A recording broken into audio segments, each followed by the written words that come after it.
अस्सलाम वालेकुम जी, this is Mohammad वैस Ilyas from official YouTube channel of love bird supporters. आज जिस चीज़ पे डिस्कशन करेंगे that is bonding and pairing. Bonding is a separate thing, pairing is a separate thing. Unfortunately हम इन दोनों को सेम कंसिडर करते हैं। बॉन्डिंग होती है कि सिर्फ एक मेल और फीमेल को पकड़ा, इन दोनों का आपस में अंडरस्टैंडिंग डेवलप करवा दी। तो ये जो अंडरस्टैंडिंग डेवलप करवाना या जोड़ा लगाना जो हम कहते हैं, इस चीज़ का नाम बॉन्डिंग है और ये पेयरिंग की ही एक सब टाइप है। जबकि पेयरिंग जो है एक बहुत वास्ट टर्म है, उसके अंदर काफ़ी चीज़ें कंसिडर की जाती हैं। मेनली उसमें हम लोग जो है पेयरिंग का मकसद ये होता है कि ऐसे दो बर्ड्स को पकड़ के आपस में ब्रीड करवाना जिनकी ब्रीडिंग से आने वाले जो बच्चे हों वो माँ बाप से भी बेहतर हों।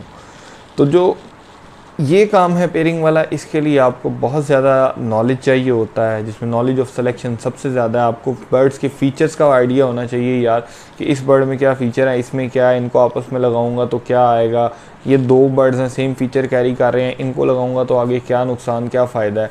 तो वो एक बहुत वास्ट टॉपिक है, इंशाल्लाह आगे इस पर डिस्कशन करते हैं।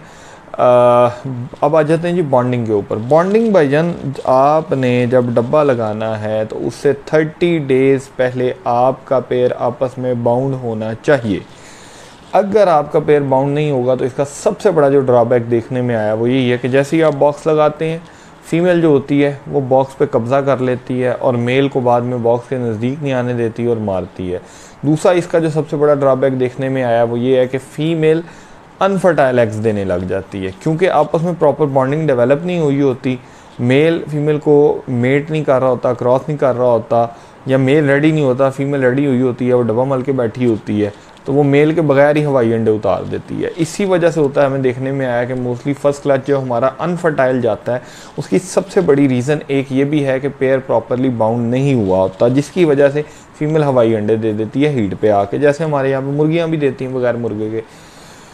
अब 30 डेज़ पहले आपने बॉन्डिंग करनी है, विच इज़ मस्ट। बॉन्डिंग करने के मुख्तलिफ तरीके हैं। मेरी जो प्रैक्टिस है, मैं क्या करता हूँ, सबसे पहले मैंने 1 और 2 को डीवर्मिंग कराई, जैसे अपने पिछली वीडियो में बताया। उसके बाद मैंने मेल्स उठाने हैं अपने फ़्लाइट केज से और 1 बाई 1 तमाम मेल्स को ब्रीडिंग केज में डाल देना और फीमेल सिर्फ पीछे रहने देनी है। अब जब फीमेल्स पीछे अकेली रह जाएंगी, मेल्स फ्लाइट केज में चले गए, तो जब फीमेल्स पीछे अकेली होंगी तो जितनी मर्जी आपने स्ट्रॉन्ग बॉन्डिंग उनकी बनी हो आपस में फ़्लाइट्स में, लेकिन जब पीछे फीमेल्स अकेली रह जाएंगी और आप तकरीबन हफ्ते 10 दिन बाद जब फीमेल्स को निकाल के 1 बाई 1 मेल्स के साथ छोड़ेंगे, तो उस केस में आपकी पेयरिंग 80% केसेस में फ़ौरन पेयरिंग हो जाएगी। ठीक है जी।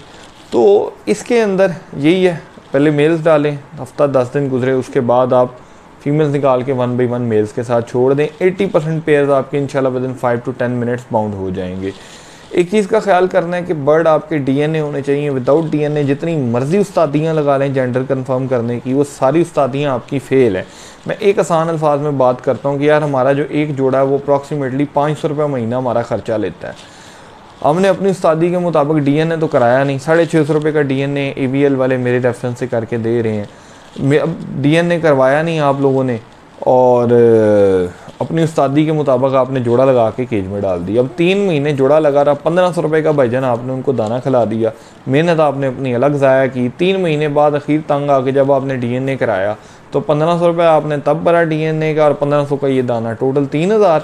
और बाद में आपको पता लगा कि ये दोनों मेल है। अब ये वो सिचुएशन होती है कि उस वक्त में बंदा सोच रहा होता है यार मैं अब ये बर्ड को जो है ना कुछ कहूँ कि अपने आप को कुछ कहूँ जिसकी गलती है। तो जो मर्ज़ी हो जाए भाईजान, आपके ऊपर है। मेरे नज़दीक जो समझदार बंदा है वो 3000 का नुकसान करने की बजाय वक्त से पहले 1500 खर्चेगा और कंफर्म मेल फीमेल डीएनए करके फिर ही जोड़ा लगाएगा।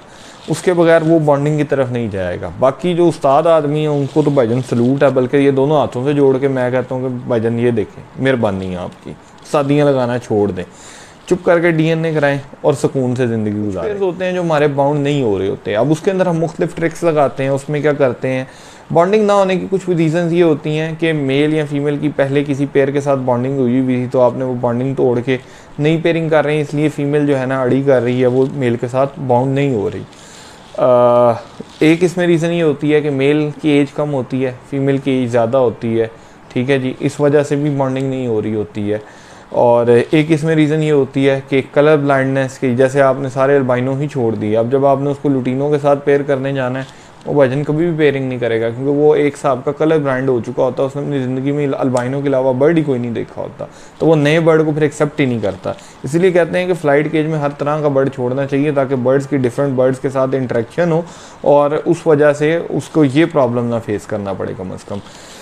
इसके बाद अब जो अड़ी फंसी कर रही है फीमेल, उसके मुख्तलिफ तरीके का आ रहा है। नंबर 1 ये है कि आप मेल को डालें ब्रीडिंग केज में, फीमेल को कुछ छोटे साइज़ का पिंजरा ले लें जो हमारे पास हॉस्पिटल केज होता है, जैसे फुट बाई फुट का या 1.5 बाई 1.5 का, फीमेल को उस केज में डाल के, तो जो आपका ब्रीडिंग केज है उसके बाहर वाली साइड पे फीमेल का केज हैंग कर दें। अब वो इस तरह मेल फीमेल एक दूसरे को देखते रहेंगे और आपने इनको ऑब्ज़र्व करना है कि इनकी आपस में अंडरस्टैंडिंग बन रही है कि नहीं। या फिर आप ये भी कर सकते हैं कि एक पोर्शन में मेल डालें, उसके साथ वाले पोर्शन में फ़ीमेल डाल दें। हफ़्ता तकरीबन मिनिमम 1 हफ़्ता इनको रहने दें और हफ़्ते के अंदर ऑब्ज़र्व करते रहें। जब आप देखें कि यार दोनों एक साइड से साथ जुड़ के बैठना शुरू हो गए हैं, उसके बाद बीच से पार्टीशन खींच दें, इंशाल्लाह ताला आपकी बॉन्डिंग हो जाएगी। अगर ऐसी भी बॉन्डिंग नहीं होती है तो फिर आप क्या करें कि मेल छोड़ें ब्रीडिंग केज में, उसको लगा दें आप बॉक्स लगा के मेल को हफ्ता 10 दिन जो है ना बॉक्स के साथ रहने। जब मेल 10 दिन डब्बे के अंदर रहेगा तो वो बॉक्स के अंदर बाहर हो रहा है, वो बॉक्स के ऊपर भाईजान पूरी तरह कंट्रोल होगा मेल का। तो इस केस में जितनी मर्जी तगड़ी फीमेल हो, जैसे ही आप छोड़ेंगे इंशाल्लाह ताला वो फीमेल मेल के साथ फ़ौरन बाउंड होगी और दस्ती इंशाल्लाह ताला आपके पास लेंग आ जाएगी। इसके अलावा मेरा भाई एक तरीका ये है कि जब आपका ये कोई तरीका ना चल रहा हो तो फिर उसका आखिरी हम सोल्यूशन क्या करते हैं कि छोटा केज लेके फुट बाई फुट का मैंने रखे हुए केजेस, तो मैं उसमें दोनों बर्ड्स डालता हूँ और मैं उठा के उसको नीचे अपने टीवी लॉन्ज में या किचन में ला के रख देता हूँ। अब उसमें क्या होता है कि जब सारे लोग आसपास से गुजरते हैं बार बार, तो वो जितना मर्जी बर्ड है वो बर्ड डर जाते हैं, थोड़ा सा डर के वो आपस में बॉन्डिंग कर ले। आखिरी चीज़ जी, एक मेल को मुख्तलिफ फीमेल्स के साथ जो हमने यूज़ करना है उसके लिए 2-3 तरीके हैं हमारे पास। पहला तो ये है कि जो ये हमारा बॉक्स लगाने से 30 डेज़ पहले का पीरियड होता है, आपने कोशिश ये करनी है कि 1 बाई 1 जो है ना मेल को, मतलब 10 दिन, अगर 2 फीमेल्स के साथ यूज़ करना है 10 दिन या 5 दिन एक के साथ हफ्ता रहने दें, हफ्ते बाद उसको निकाल के दूसरी फीमेल के साथ छोड़ दें, वहाँ पे उसकी हफ्ता अंडरस्टैंडिंग होने दें, फिर हफ्ता दूसरी फीमेल के साथ छोड़ दें, फिर हफ्ता पहली वाली के साथ लें। इस तरह उसको 2 फीमेल्स के साथ रोटेट करते रहें, तो इंशाल्लाह ताला जब आप ड्यूरिंग द सीज़न उसको रोटेट करेंगे तो वो प्रॉब्लम नहीं करेगा मेल आपको इंशाल्लाह ताला। दूसरा जो तरीक़ेकार है इसके अंदर वो ये है कि आप जिस पे केज के अंदर आपका पेयर ब्रीड हो रहा है, आपने क्या करना है, जो एक्स्ट्रा फीमेल है उसको साथ वाले केज में डाल दें। तो इंशाल्लाह ताला जब पहली फ़ीमेल लेइंग करेगी या बॉक्स के अंदर होगी तो मेल जो साथ वाली फ़ीमेल है हमसाई है उसके साथ सेटिंग कर रहा होगा पूरी, तो वो इंशाल्लाह ताला जैसे ही वो उधर फीमेल आपकी लेइंग मुकम्मल करे, साथ ही मेल को निकालें और इधर वाली फीमेल के साथ छोड़ दें। इस केस में भी आपकी सेटिंग बहुत जल्दी हो जाएगी। तीसरा तरीक़ेकार ये होता है कि मेल को आप निकालें पहली फ़ीमेल से, मेल को नहीं निकालें आप, फीमेल को लेइंग मुकम्मल करनी दें। जैसे ही फीमेल लेइंग मुकम्मल कर दे, फीमेल को निकाल के फ़्लाइट में डाल दें और मेल को उधर ही रहने दें उसी बॉक्स के साथ, उसी केज के अंदर।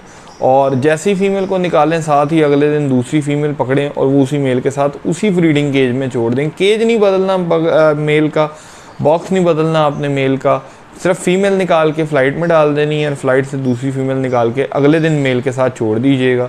इंशाल्लाह इस केस में भी आपका मेल फ़ौरन उस फीमेल के साथ बाउंड होगा और वो पेयरिंग कर लेगा।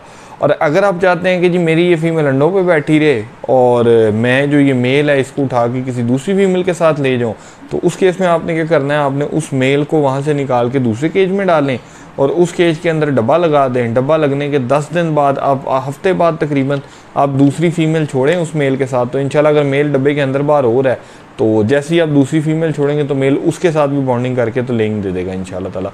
एक चीज़ का इसमें ख्याल करना है कि जब आपने मेल के साथ दूसरी फीमेल को बाउंड करना है, तो जो मेल है ना उसके लिए जो आपने दूसरा केज चूज़ करना है, वो केज ना तो पहली फीमेल को नज़र आए, मतलब ना ही उसके लेफ़्ट राइट वाला केज हो, ना ही उसके सामने वाला केज हो। इस केस में क्या होगा कि जो पहली फ़ीमेल है जिससे मेल को हटाया होगा आपने, वो फीमेल आके बाहर बैठ जाया करेगी और वो मेल को ढूंढती रहेगी, कभी लेफ़्ट तो कभी राइट, और इस केस में आपके अंडे जो है ना वो अनफर्टाइल होने का ख़तरा है या डेड एंड शेल होने का ख़तरा है। तो ये जी बातें हैं जो मैंने बता दी हैं। उम्मीद करता हूँ ये वीडियो आप सबको पसंद आई होगी और इससे आप सबको फ़ायदा पहुँचेगा। इस दुआ के साथ कि अल्लाह पाक हम सब के हाल पे अपना रहम व करम फरमाए और हम सब के माल में, जान में, कारोबार में, रिज़्क़ में, परिंदों में बरकत अता फरमाए। आमीन। जज़ाकल्लाह। अल्लाह हाफ़िज़।